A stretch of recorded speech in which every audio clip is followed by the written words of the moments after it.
আসসালামু আলাইকুম। সবাই কেমন আছেন? আশা করি সবাই ভালো আছেন। আল্লাহর রহমতে আমরাও ভালো আছি, আলহামদুলিল্লাহ। আজকে আমি আর আম্মু ঘুরতে বের হয়েছি।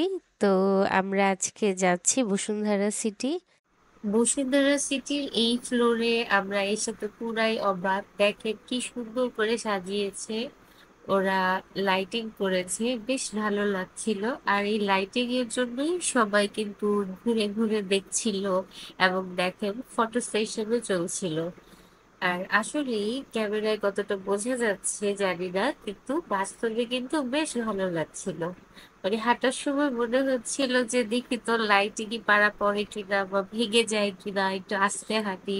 পরে দেখলাম যে না, ফ্লোরের সাথে খুব সুন্দর করে এই সিস্টেমে ওরা লাইটিংটা করেছে। এবং আহ উপরেও ফলস ছাদেও করেছে ওরা, সিলিং এ। অনেক ভালো লেগেছে সত্যি কথা যেটা। আর শুধু দেখেন কত মানুষ আসছে, মানে শুধু এই লাইটিংটার জন্যই সবাই এখানে বেশ ভিড় জমিয়েছে, ছবি তুলছে, গল্প করছে। আমরাও কিন্তু ব্যতিক্রম না। এই লাইটিং এর জন্যই দেখেন আমরাও ঘুরে ঘুরে দেখছিলাম যে দেখি তো আরো কোনো কিছু করেছে কিনা। তো ভালোই লাগছিল দেখতে। তারপর আমরা খাবার খেতে চলে গেলাম, যেহেতু অনেক রাত হয়ে গিয়েছে, বাসায় যেতে যেতে আরো অনেক দেরি হবে। তাই খাবার দাবারটা শেষ করেই গেলাম এখানে। তো সব সময়ের মতো আমার পছন্দের সালাদ আইটেমটা আমি নিয়েছি। এই সালাদ আইটেমে আসলে বেছে নেওয়া যায় অনেক কিছু। আর আম্মু নিয়েছে এখানে ছোলে বাটোরা।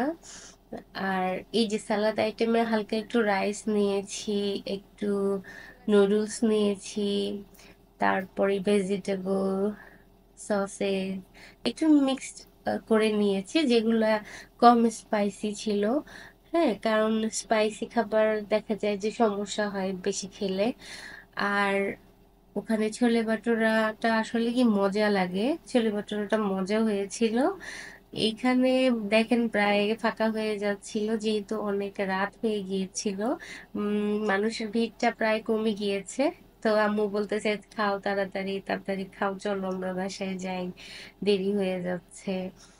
তো যাই হোক, এই যে খাওয়া দাওয়াটা শেষ করে নিলাম আমি আর আম্মু।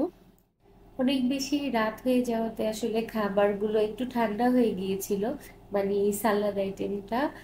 এছাড়া অন্যগুলো ভালো ছিল, যেহেতু ওগুলা এখনই ওরা মেক করে দিয়েছে। এই খাবারটা যেহেতু আগে থেকে আসলে সাজানো থাকে, আমরা পছন্দ করে নেই, তো এটা ঠান্ডা হয়ে গিয়েছিল। আর ওখানে আম্মু দেখাচ্ছিল যে আম্মুকে ছোলে বাটোরার সাথে কি আচার দিয়েছে। তো আমি বললাম যে এটা আহ জলপাইয়ের আচার ছিল। তো আসলে ওখানে আমের আচারও থাকে, আবার আমড়ার আচারও দেয় অনেকে। তো এক একজন এক এক রকম করে দেয়। তো আম্মুটা ছিল এখানে জলপাইয়ের, আম্মু আবার আচারটা খায়নি, টক দইটা দিয়ে খেয়েছে। আর এখানে হচ্ছে ট্যাকো বেল থেকে নিয়েছি একটা ট্যাকো। তো আম্মু ফার্স্ট টাইম যেহেতু এটা খেয়েছে, তাই আম্মুকে বললাম যে তোমাকে এটা দুই রকম পাওয়া যায়, একটা হচ্ছে একটু নরম রুটির মধ্যে দেয়, আর একটা এটা একটু ক্রিস্পি। তো আম্মুকে এটা দিয়েছি, কারণ ওটা দেখা যাবে একটু শর্মা টাইপ লাগবে, কারণ যেহেতু শর্মার মতো মাংস দেয়া থাকে, ভিতরে একটু সালাদ আইটেম দেয়া থাকে, এই যে টমেটো দেখা যাচ্ছে, টমেটো দেয়া থাকে। তো আম্মুকে বললাম যে তুমি ক্রিস্পিটা খাও, এটা তোমার ভালো লাগতে পারে, একটু নাচোস টাইপের এটা। তা আম্মু খেয়ে বলতেছে মজাই, কিন্তু কামড় দেওয়ার সময় ঝরে ঝরে পড়ে যাচ্ছে।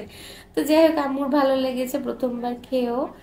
তো আমরা আমাদের খাওয়াটা শেষ করলাম। খাওয়া দাওয়া শেষ করে এই যে আম্মুর জন্য একটা লাস্সি নিয়েছিলাম। যদিও ঠান্ডার সময় ছিল, আম্মু বলতেছিল অনেক হাঁটছে, আমার লাস্সি খেতে ইচ্ছা করতেছে। তো বাস, আম্মুর জন্য লাস্সিটা নিয়ে বাস হেলে দুলে বাসার দিকে রওনা হলাম।